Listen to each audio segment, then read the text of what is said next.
Guys, Brian with Beastride DIY. I want to show you how to fix a fridge water dispenser that's not putting out enough water, or when you do put it up to get water, the water's not shutting off, causing a lot of mess.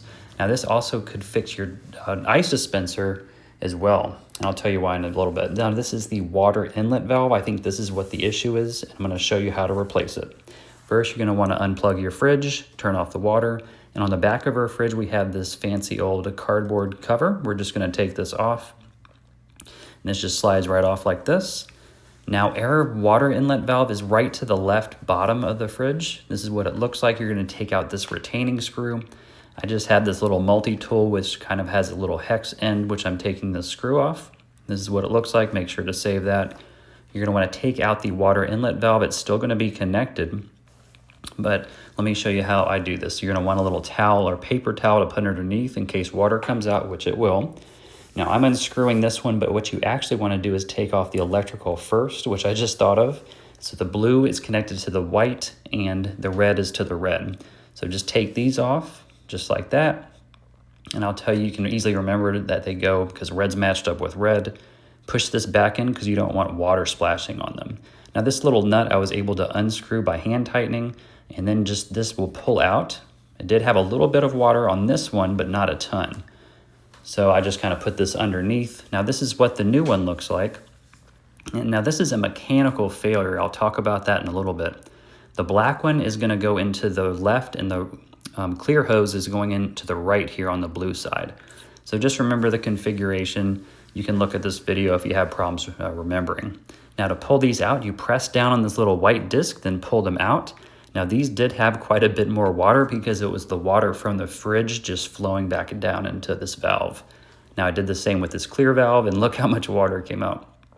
Just make sure you have a towel below, you'll be fine.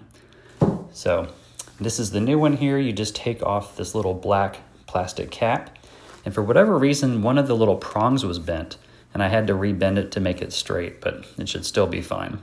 So we're just inserting back here the little black tube, just pushes back in, and then the clear tube goes in on the right side here.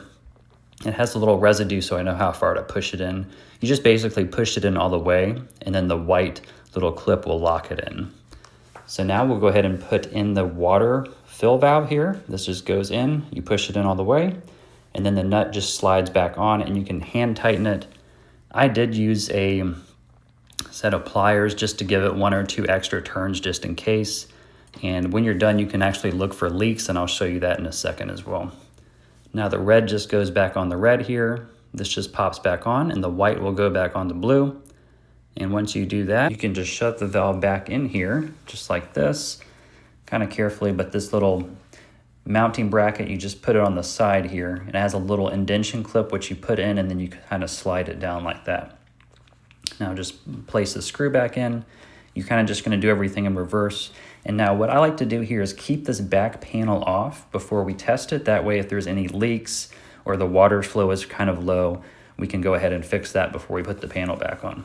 So now let's test this again. We're just going to try to get some water. Beforehand, remember the water was overflowing, it wasn't stopping, and see how quick that stopped. We're going to try it again just to make sure. We pulled it back and it stopped pretty immediately. Now this can cause issues again with your ice maker, and if your fridge dispenser is not making enough water, this could also be the culprit.